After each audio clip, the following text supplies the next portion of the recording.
Jadi tidak benar ya kalau ada berita di media sosial bahwa bandar narkoba dilepaskan setelah ditangkap oleh pihak Intel Kodim dan diserahkan ke Polres. Akhir cekcok penanganan kasus narkoba di Kubar, perwira polisi ungkap alur penegakan hukum. Sebuah video berdurasi sekitar 30 detik yang memperlihatkan ketegangan antara aparat TNI dan kepolisian di Kutai Barat, Kalimantan Timur, beredar viral di media sosial sejak Minggu, 24 November 2025. Video tersebut menampilkan seorang perwira TNI yang tampak kesal dan meninggalkan ruangan rapat yang turut dihadiri jajaran Polres Kutai Barat, Kubar, menguatkan narasi yang beredar bahwa salah satu terduga pelaku narkoba dilepaskan. Namun, aparat kepolisian dan Badan Narkotika Nasional Kabupaten, BNNK, Kutai Barat segera memberikan klarifikasi untuk meluruskan informasi yang beredar. Wakapolres Kutai Barat, Kompol Subari, yang memimpin konferensi pers bersama Komandan Kodim, Dandim, 0912 Kubar, Letkol Infantri Doni Francisco, dan Sekretaris BNNK Kutai Barat, Jamidi, menegaskan bahwa informasi pelepasan bandar narkoba adalah tidak benar. Kompol Subari menjelaskan bahwa 6 terduga pelaku penyalahgunaan narkotika yang diamankan oleh pihak Intel Kodim telah dilimpahkan ke BNNK dan selanjutnya dikirim ke BNNP Provinsi Kalimantan Timur untuk menjalani asesmen. Kapolres Kutai Barat, AKBP Boni Wahyu Wicaksono, juga membenarkan hal tersebut. Tidak benar. Saat ini ke-6 terduga sedang dilakukan asesmen di BNNP Kaltim untuk mengetahui peran masing-masing, katanya saat dikonfirmasi, Senin, 24 November 2025. Menanggapi hal itu, Auditor Kepolisian Madya TK 2 Itwasum Polri, Kombes Manang Soebeti turut memaparkan alur penegakan hukum berdasarkan temuan di lapangan. Warahmatullahi wabarakatuh. Lagi rame video viral proses gelar perkara di Polres Kutai Barat, di mana di sana ada gelar perkara terkait penangkapan kasus narkoba yang diserahkan oleh Intel Kodim. Jadi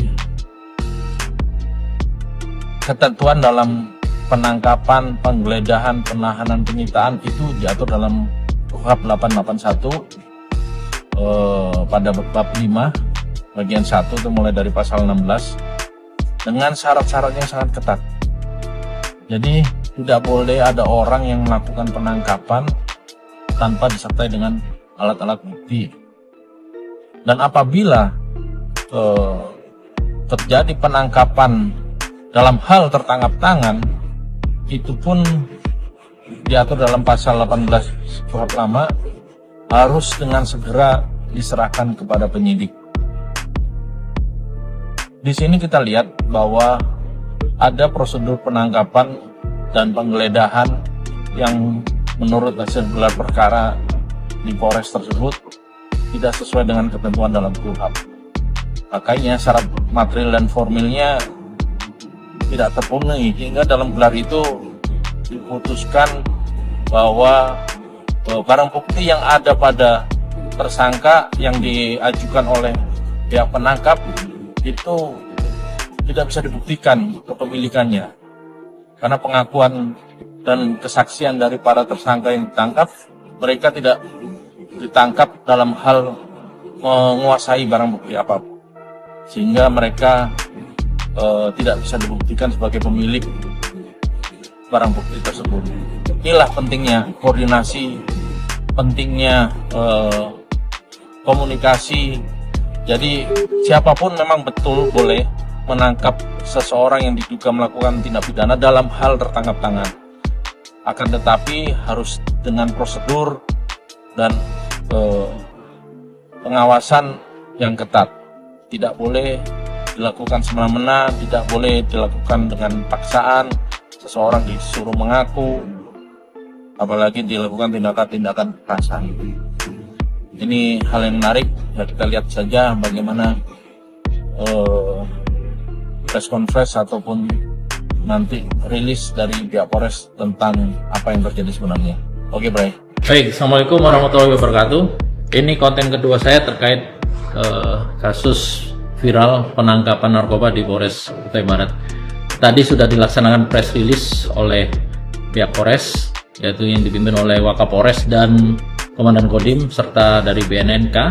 Di sana disampaikan bahwa terhadap 6 orang yang ditangkap oleh pihak Intel Kodim, saat ini dilakukan assessment, dikirim ke BNN untuk dilakukan assessment melalui tim assessment terpadu.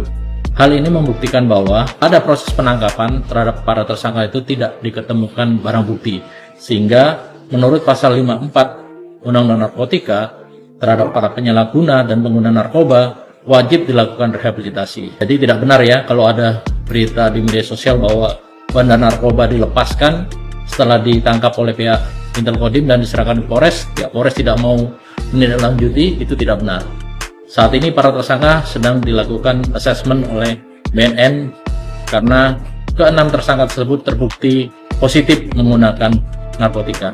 Oke, Bre. Ia menjelaskan bahwa proses penanganan ini mengacu pada hasil pemeriksaan para terduga pelaku. Hal ini membuktikan bahwa pada proses penangkapan terhadap para tersangka itu tidak diketemukan barang bukti, jelas Kombes Manang Soebeti. Oleh karena itu, penanganan kasus ini merujuk pada pasal 54 Undang-Undang Narkotika, yang menyatakan bahwa terhadap penyalahguna dan pengguna narkoba, wajib dilakukan rehabilitasi melalui proses asesmen. Asesmen ini dilakukan oleh tim asesmen terpadu, TAT, di bawah BNN. Download Tribun X sekarang, menghadirkan lokal menjadi Indonesia.